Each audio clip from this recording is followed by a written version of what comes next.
Hi guys. आप में से कई लोग ये जानना चाहते थे कि अगर किसी कंपनी से आपको डिविडेंड्स रिसीव होने वाले हैं और आप चाहते हैं कि वो कंपनी आपका TDS एट सोर्स ना डिडक्ट करे, तो उस केस में फॉर्म 15G आप कैसे भरेंगे। तो आज हम इस वीडियो में वही देखेंगे कि आप फॉर्म 15G में क्या क्या डिटेल्स आपको डालना है। तो यहाँ पे हमने एक सैम्पल फॉर्म 15G लिया हुआ है हिंदुस्तान यूनिलीवर कंपनी का। तो सबसे पहले आते हैं DPID और क्लाइंट ID इंफॉर्मेशन की तरफ। तो जैसा कि आप देख रहे हैं, ये कुछ 8 डिजिट आपको ऑलरेडी लिखे हुए हैं। ये बेसिकली ज़ीरोधा का DPID है, यानी डिपॉजिटरी पार्टिसिपेंट ID। अगर आप ज़ीरोधा में आपका अकाउंट है तो आप ये लिखेंगे, और नहीं तो अगर एंजल ब्रोकिंग में है या ICICI डायरेक्ट में है या किसी और शेर खान के साथ है फॉर एग्ज़ाम्पल, तो आप उस डिपॉजिटरी का DPID यहाँ पे लिखेंगे। इसके अलावा आपका खुद का भी 8 डिजिट का अपना एक क्लाइंट ID होगा, वो आप यहाँ पे भर देंगे। उसके बाद आते हैं नेम ऑफ असेसी की तरफ। सो यहाँ पे आप अपना नाम लिखेंगे। स्पेस कम है तो याद रखिएगा छोटा छोटा लिखिएगा। उसके अलावा अपना पैन कार्ड नंबर।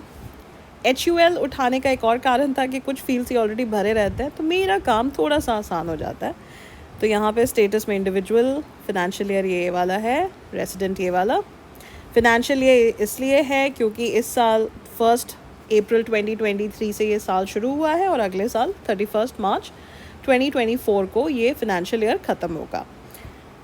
6, 7, 8, 9, 10, 11, 12, 13, 14 में एक्सप्लेनेशन की कोई ज़रूरत नहीं है। यहाँ पे आपको अपना एड्रेस, अपना ईमेल ID और अपना टेलीफोन नंबर लिखना है।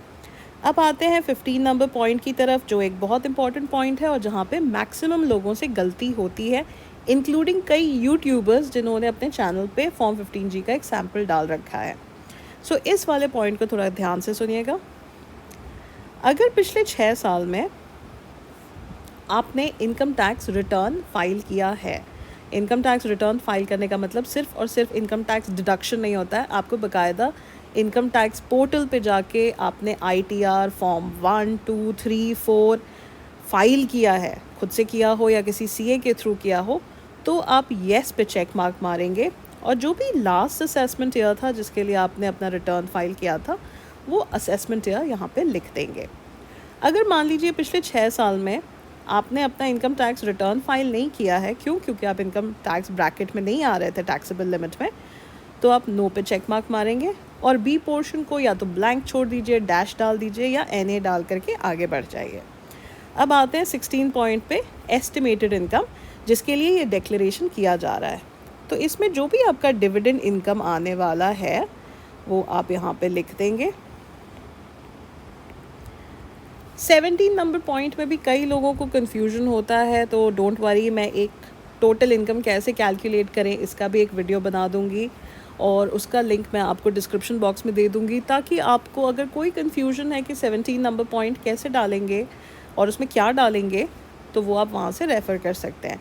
वैसे क्विक इन्फो के लिए 17 number point estimated total income है जो आप इस फिनेंशियल ईयर में कमाने वाले हैं, यानी 1 अप्रैल 2023 से लेकर के अगले साल 31 मार्च 2024 तक आपको लगता है जो आपके साल की जो आमदनी होगी उसको इन्फॉर्मेशन को आपको यहाँ पे लिख देना है, जिसमें इस डिविडेंड इनकम को इंक्लूड करना ना भूलें।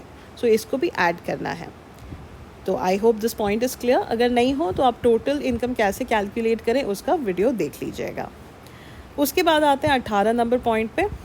अगर आपने इस एक फॉर्म 15G के अलावा कुछ फॉर्म 15Gs फिल किए हैं, तो ये आपको यहाँ पे उसका इन्फॉर्मेशन या ब्यौरा देना है, ठीक है।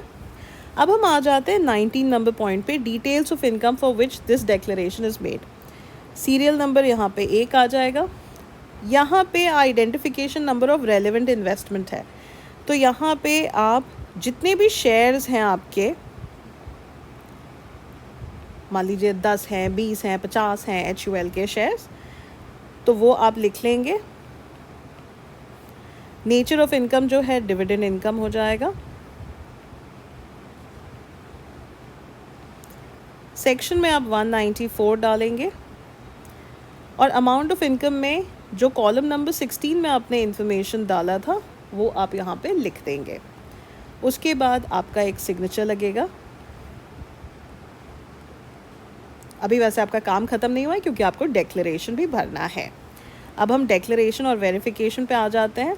जैसा कि मैंने कहा कि इन HUL के केस में एक अच्छी बात ये होती है कि कई सारा इन्फॉर्मेशन ये खुद ही डाल देते हैं, तो आपको मिनिमल इन्फॉर्मेशन डालना होता है।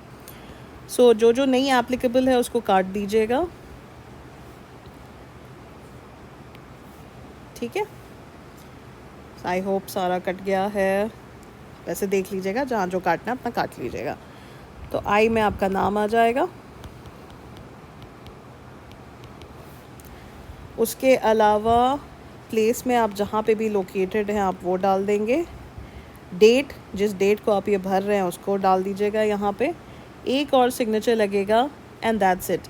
रिमेंबर, पार्ट 2 आपको नहीं भरना है। पार्ट 2 अगर आप यहाँ पे देखिए, ये उस इंसान को भरना होता है जिसको ये इनकम आपको पे करना है।